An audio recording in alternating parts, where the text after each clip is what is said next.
Hey class, good afternoon and welcome back to week 3 of introductory psychology. I can't believe we're almost to the halfway point. So welcome back. Hope everyone's doing okay. I'm recording this on a Friday afternoon. It's a beautiful fall day. It's a little dreary outside, but it feels great. I love the fall weather. I'm excited. This is like my favorite month of the year. It's the best time of the year for football. Thunder basketball starting up, and the semester is kind of is really picking up, but also winding down at the same time. My classes, like everything, is due in is due in November. Maybe some of your classes the same way. So, anyways, it's just a really crazy but fun month, in my opinion. So happy to be here, and happy we're moving along through our 8-week course still, and. So anyways, just wanted to give you a heads up. Your exam number 1 is due Monday night at 11:59 p.m. I think there's still quite a few of you who need to take that. Be aware that it does close exactly at 11:59 p.m. So please do not wait until like the last minute to take your exam, because it will cut you off if you're not done. But give yourself at least a couple of hours. So you can still shoot me questions over email over the next few days if you need. But make sure you give yourself enough time and don't wait till the last minute. So once you've completed that, you're ready to get going and jump into our next week number 3. This week we are looking at two really exciting chapters with a lot of big picture topics in these chapters. We have Chapter 5, which is on learning. So you're going to be learning about learning, which is so incredibly meta and interesting and fascinating. You're going to be looking at some of the predominant theories about how human beings learn. And this chapter is very loaded with terms, and a lot of terms that are similar, a lot of terms that are maybe easy to mix up. So I really hope you take good notes when you're reading. And if you have questions, please ask them.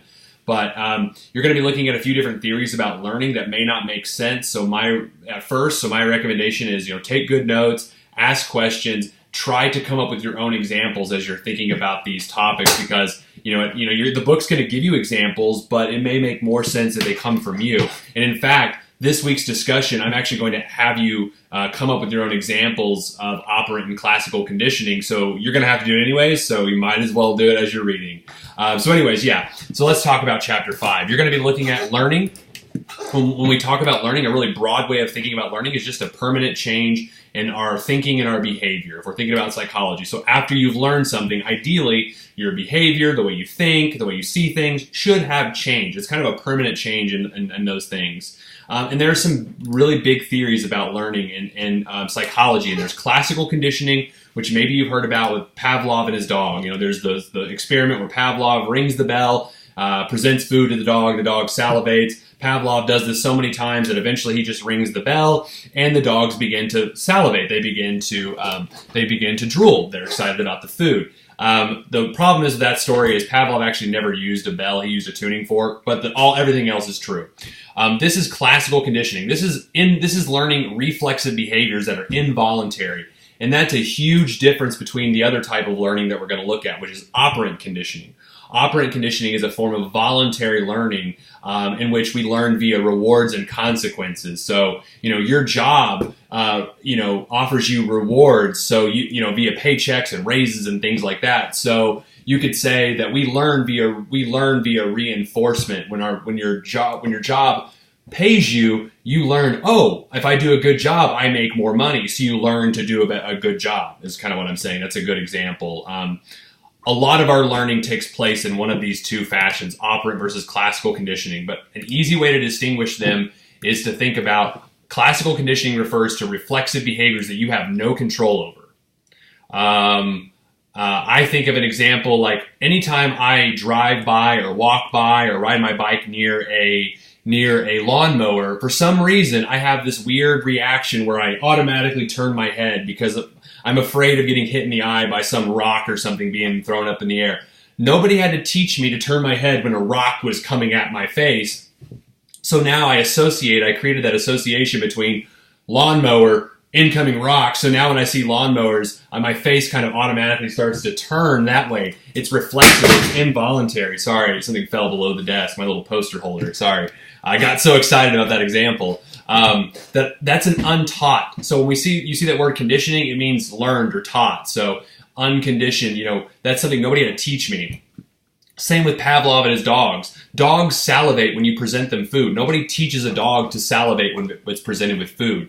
Those are voluntary reactions. Whereas operant conditioning, we're talking about voluntary behaviors. So you consciously choose and volunteer to go to work, even if they pay you. That's still, you still have to decide, I want to go earn that money. It's not like the money itself, you're like a drone who just shows up because the money's there. You consciously think, oh yeah, I want to go to work because I want to make money. I need to pay rent. I need to feed myself, et cetera, et cetera. So that's a huge distinction. And your examples really need to reflect that in voluntary behaviors for operant conditioning, involuntary for classical conditioning. I know that doesn't make a lot of sense right now, but you're going to need to be able to distinguish that in your discussion post for this week. You're also going to need to read about cognitive factors in learning, other factors in learning like observational learning. A lot of our learning takes place from just simply watching somebody else.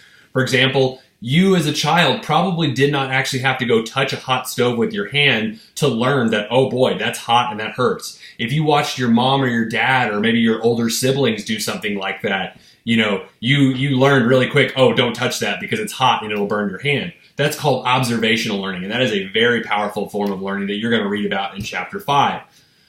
So that's Chapter 5. A lot of it is about classical conditioning, operant conditioning, and observational learning. Then we're going to switch gears, and you're going to read Chapter 6, which is a chapter on the subject of memory.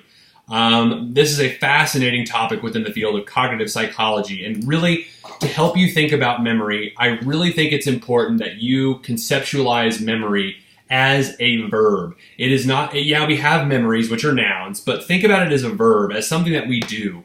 I say that because memory is a process. Memory is a process that we build from the ground up when we form memories. And that process is very much subject to change, it's subject to bias, and it's subject to error. Our memories are not perfect. It's not like we push a play record, hit record in our mind and we record things exactly as it happens. Not even close. Your memories are distorted over time. They're distorted when somebody else recalls a memory and maybe changes a detail here or there. And that's what I really want you to focus on this week is, so read Chapter 6. You're going to learn about the different types of memories, episodic, declarative. You're also going to learn about muscle memory, which is non-declarative memories. You're going to learn about the process of memory. This is the information processing model. Going from sensory to short-term to long-term memory and back out again. You're going to look at why we forget. You're going to look at also the biological aspects of memory, like where is it located in the brain. You have the cerebellum for muscle memory in the back. You have the hippocampus for all of our other memories of stuff is more of in the part of that limbic system. So you're going to read about that.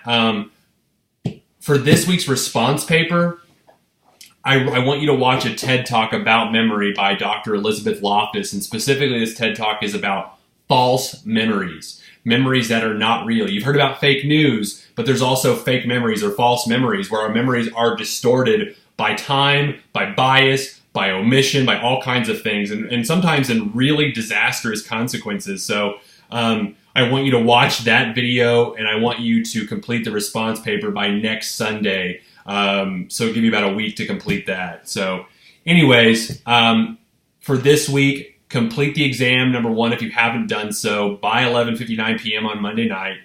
Go ahead and read Chapter 5, which is about learning, and complete the discussion post in a timely manner. Get your original post in by Wednesday. Respond to your peers by Friday, 2 of them. And also we have a response paper due the following Sunday on memory by Dr. Elizabeth Loftus. Please watch that. Complete the response paper by Sunday. I'm really enjoying the response papers. I'm really enjoying your discussion posts. It's a great way for me to get to know each of you. And then just be aware that exam 2 will be open next week. We have an exam almost every other week. So exam 2 will cover chapters 5 through 8. It'll be open next week. I'll talk about it in the next video, but I just wanted you to be aware of that. So I think that's about it for this week, folks.